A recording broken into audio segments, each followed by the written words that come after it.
안녕하세요. 저는 아들 하나를 키우고 있는 30대 후반의 여자입니다. 시댁 식구들의 도가 지나친 간섭과 가스라이팅에 2년의 결혼 생활 끝내 견디다 못해 종지부를 찍고 친정으로 돌아왔습니다.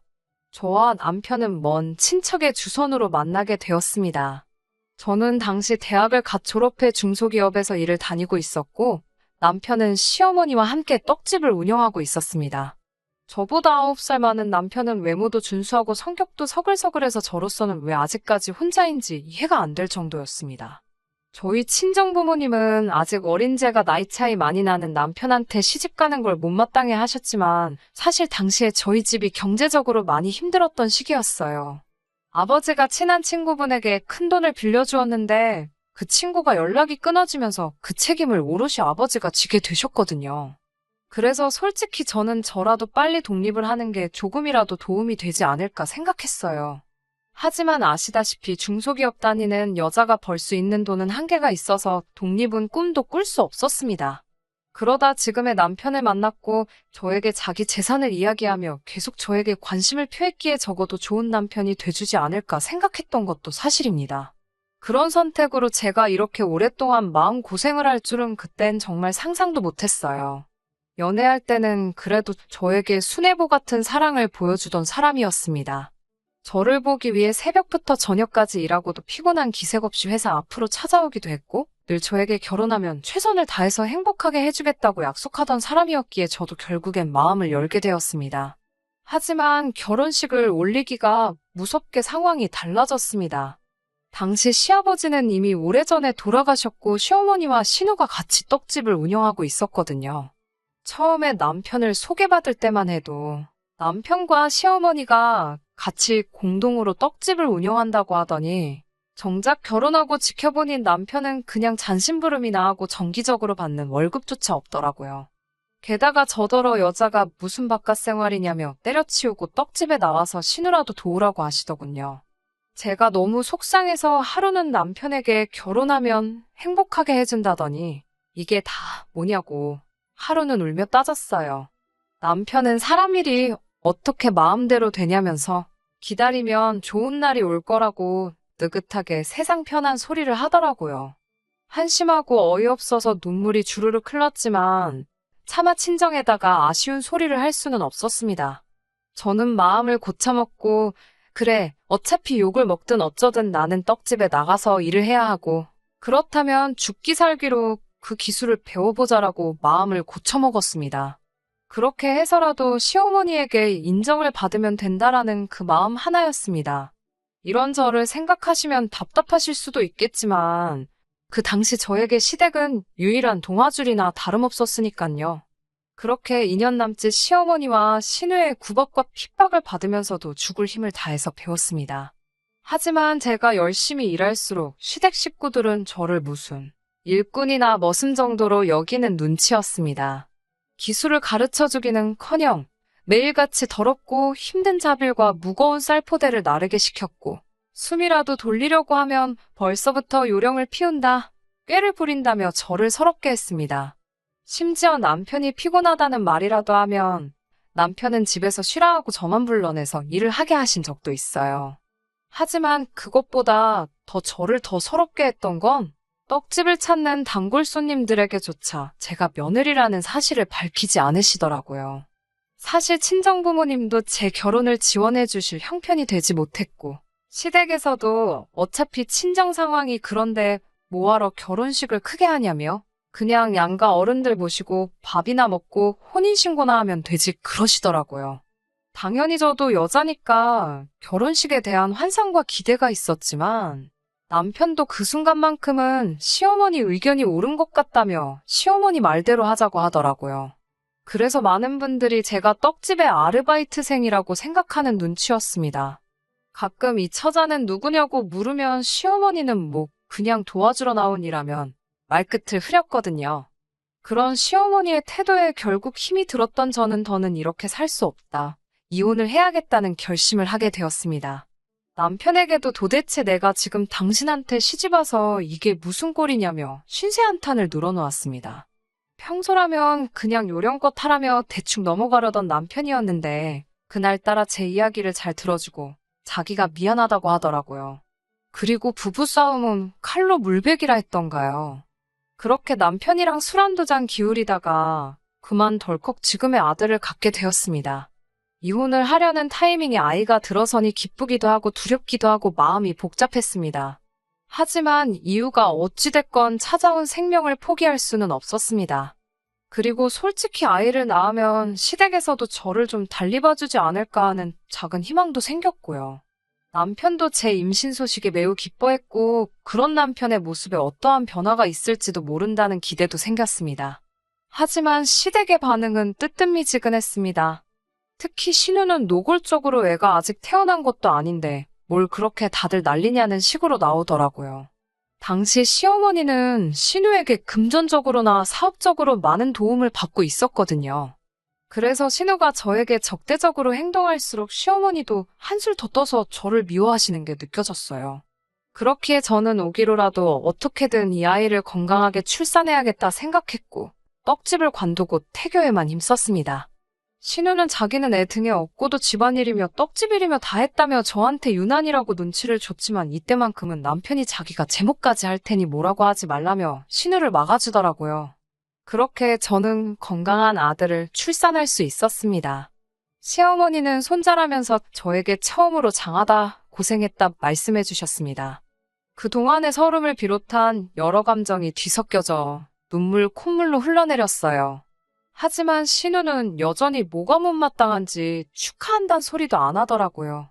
그리고 얼마 뒤 저는 남편에게 이제 애도 생겼으니까 시어머니한테 자기랑 나 일한 거는 정확히 계산해서 월급으로 달라고 하면 안 되냐고 물어봤습니다.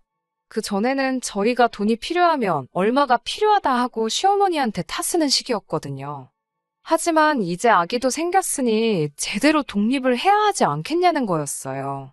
남편도 제 말이 맞다면서 시어머니한테 그렇게 물어봤고 시어머니도 그렇게 해주시겠다 하셨습니다. 결혼 생활 2년 만에 모든 것이 제자리를 찾아가고 있다고 생각했고 다행이다 싶었습니다. 그렇게 시어머니에게 둘이 합쳐 500만 원씩 3개월 간월급을 받았을 무렵이었습니다. 하루는 신우가 아침부터 전화를 해서 당장 떡집으로 나오라고 하더라고요. 그날은 제가 쉬는 날이었거든요. 그래서 제가 무슨 일이냐 하니까 따지지 말고 당장 나오래요. 허겁지겁 서둘러서 나가니 떡집 장부를 놓고서는 이게 무슨 돈이냐고 물어요. 보니까 시어머니가 저희 월급 주신 걸 월급이라고 적어놓지 않으시고 그냥 아들 며느리 생활비라고 적어두신 거예요. 신우 입장에서는 저희가 3개월 동안 1,500만 원이라는 생활비를 타간 거에 대해서 화가 났었나 봅니다. 그래서 제가 저도 어머님이 왜 생활비라고 적어두신 건지는 모르겠지만 이건 저희 월급 주신 거라고 말했습니다. 그러자 신우는 월급? 아니, 무슨 월급? 가족끼리 월급을 왜 받아? 서로 돕고 살자고 이렇게 하는 건데 그렇게 계산적으로 한다고? 라며 저를 도끼 눈을 뜨고 노려보더라고요. 그러더니 저한테 너 솔직히 말해봐. 너 이 떡집 폴랑 삼키려고 내 동생하고 결혼했지? 그러는 거예요. 그래서 제가 그게 무슨 소리냐고 하니까 못 알아듣는 척 하지 마. 너 이 떡집이 욕심나서 우리 집에 시집 온 거잖아. 그러면서 애는 왜 낳았어? 왜 내 동생이 미덥지가 않으니까 손자 앞장 세워서 이거 뺏어가려고. 그러는 거예요.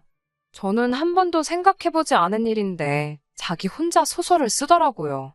그래서 제가 신우한테 이 떡집 장사 잘 되는 건 맞지만 막말로 여기가 무슨 재벌 사업체 같은 것도 아닌데 제가 무슨 떡집을 삼키려고 시집을 오냐고 따졌습니다.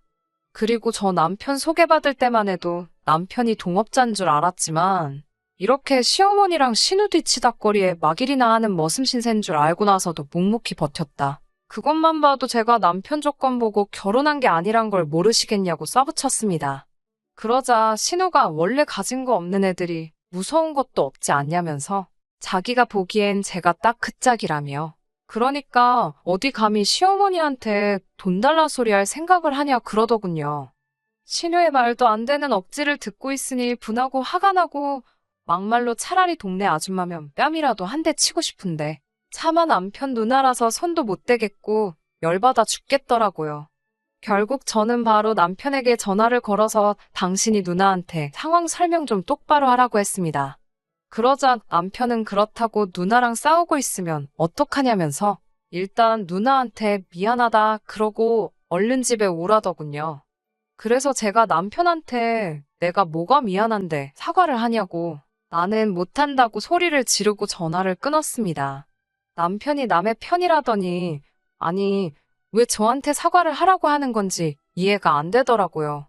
결국 팔은 안으로 굽는 게 맞구나 싶으면서 이 지긋지긋한 집구석하고 1분도 더는 얽히기 싫었습니다. 그리고 신우한테 이깟 턱집 한 트럭을 줘도 안 가질 거니까 걱정 말고 대대손손 헤쳐먹으라고 소리를 질렀어요. 저도 그때는 눈에 뵈는 게 없어서 솔직히 말이 막 나오더라고요. 그리고 네 잘난 동생 그렇게 아까우면 옆구리에 끼고 평생 살라고 했어요. 떡집이고 네 동생이고 다 필요 없다고요. 그러자 신우가 어이가 없다며 저를 한 대 칠 기세로 쳐다보더라고요. 그래서 제가 만약에 내 털끝 하나라도 건들면 그때는 나도 이판사판이라고 같이 쳐다봤습니다. 그러자 제 기세에 자기도 좀 놀랬는지 슬슬 자리를 피하더라고요. 저는 그 길로 집에 와서 짐을 싸기 시작했습니다. 저도 결혼할 때 친정이 어려워서 많이 못 해온 건 사실이고 남편 덕을 보고 싶었던 마음이 아예 없었던 것도 아닙니다. 하지만 2년이 넘는 기간 동안 시댁에서 원하는 대로 직장도 때려치고 소위 가족 사업이라는 떡집 잘 되라고 저도 죽을 힘을 다해 새벽부터 밤까지 몸이 부서져라 일했고 떡두꺼비 같은 아들 손자까지 낳았는데 그래도 저를 이렇게 못된 여자로 매도시키니 더는 버틸 힘이 없었어요. 집에 돌아온 남편이 현관 앞채 짐을 보더니 이게 다 뭐냐고 묻더라고요. 다 필요 없고 나는 친정으로 갈 것이다 말하니 지금 뭐 하자는 건데? 라며 제 앞을 가로막더라고요. 비키라고 나 지금 친정으로 간다고 하니까 남편이 누나 때문에 이러는 거냐며.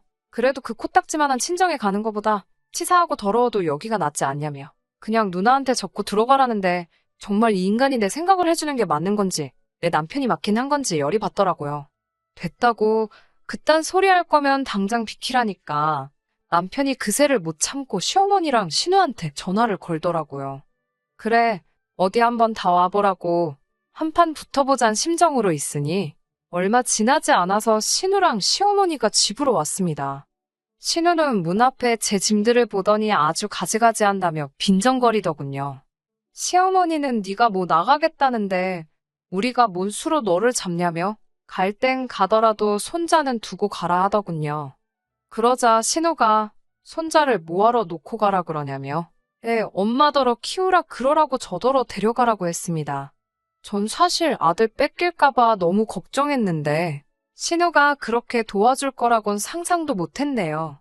시어머니가 그게 무슨 소리냐고 우리 핏줄을 왜 집 나간다는 애한테 주냐니까 신우가 시어머니한테 눈을 흘기며 우리 애들은 손주들 아니야? 우리 애들로는 부족해. 그러더라고요. 그러자 시어머니가 움찔하더니 아니 당연히 네 애들도 너무 예쁘지. 그렇지만 이라며 말을 이어가려는데 신우가 시어머니 말을 딱 자르면서 저한테 네 아들은 필요 없으니까 데리고 당장 나가라고 하더군요. 그러면서 지금 나가면 2번 다시 들어올 생각도 하지 말라고 하더군요. 그리고 남편이란 작자는 신우 뒤에 서서는 저한테 입모양으로 빨리 잘못했다 그러라며 비는 신용을 하는데 제가 미쳤나요? 곱게 내보내주셔서 감사합니다 하고 얼른 나왔습니다. 짐 들고 애 품에 안고 거리로 나오니 갑갑하더라고요. 그래도 일단은 친정으로 향했습니다. 그동안 친정 부모님이 걱정하실까봐 늘 잘 산다, 다들 잘해주신다 하던 딸이 갑자기 손자까지 데리고 친정에 왔으니 친정 부모님이 얼마나 놀라시던지요. 저는 그간 제가 겪었던 서름을 결국 2분께 털어놓았고 친정아버지는 못난 아비 때문에 고생했다며 연신 미안하단 말만 하셨습니다. 친정어머니도 바보같이 왜 그렇게 당하고 살았냐며 잘 왔다 하시더군요. 그러면서 이제라도 우리 넷이서 열심히 살아보자. 그럼 또 좋은 날이 오지 않겠냐고 힘내자 하셨습니다. 친정에 돌아와서 아들을 친정어머니께 맡겨놓고 당장 밥벌이 할 만한 직장을 알아봤지만 마땅치가 않았습니다. 그러는 와중에 저희 집에 생각지도 못한 소식이 들려왔습니다. 아버지의 돈을 빌려갔던 친구분이 연락도 없이 저희 집에 찾아오신 거예요. 친정아버지는 친구분을 뵙고는 한동안 말을 잇지 못하셨습니다. 친정어머니는 그 친구분을 보고 원망을 쏟아내셨고요. 도대체 우리한테 왜 그랬냐고 하자 미안하다며 말 못할 사정이 있었다고 용서해달라며 빌더라고요. 그러면서 이자까지 해서 챙겨 넣었다며 원금의 2배에 가까운 금액을 돌려주셨습니다. 친정아버지는 이럴 필요 없다고 이자 같은 거 생각하고 빌려준 것도 아니고 잃어버린 친구를 되찾은 것만으로도 나는 행복하다며 말씀하셨지만 친구분은 아니라고 그동안 너무 미안했고 고마웠다고 그때 너 아니었으면 난 지금 이 자리에 있지 못했을 거라며 그 돈을 꼭 받아달라 하셨습니다. 그런 일이 있고 며칠 뒤 친정부모님이 저에게 그 돈을 어떻게 하면 좋겠냐고 물어보셨습니다. 처음에는 당장 우리 가족이 사는 환경이 좋지 못하니 이사를 하는 게 어떨까 생각했지만 그래도 어깨너머라도 배워온 게 그거라고 순간 내가 떡집을 차려보면 어떨까? 라는 생각이 들더라고요. 그동안은 그럴 만한 목돈 자체가 없었으니까 아예 생각도 못했던 일이지만 지금 이 돈이라면 충분히 해볼 만하다는 생각이 들었거든요. 제가 떡집을 차리고 싶다 하니까 친정부모님은 그 꼴을 당하고도 떡집이 생각이 나냐면서 징글징글하지도 않냐 물으셨어요. 그래서 제가 그래도 배운 기술이 그거 하나고 언제까지 이렇게 살 수는 없으니까 한번 도전해 보고 싶다고 했습니다. 그러자 친정아버지는 그래, 도전도 젊었을 때 해보는 거 아니겠냐며 어차피 다시 돌아올 돈이라고 생각해 본 적 없다고 어디 한번 잘해보라고 흔쾌히 그 돈을 저에게 내어주시며 저를 응원해 주셨어요. 그렇게 저는 대학가 근처에 작은 떡집을 하나 냈습니다.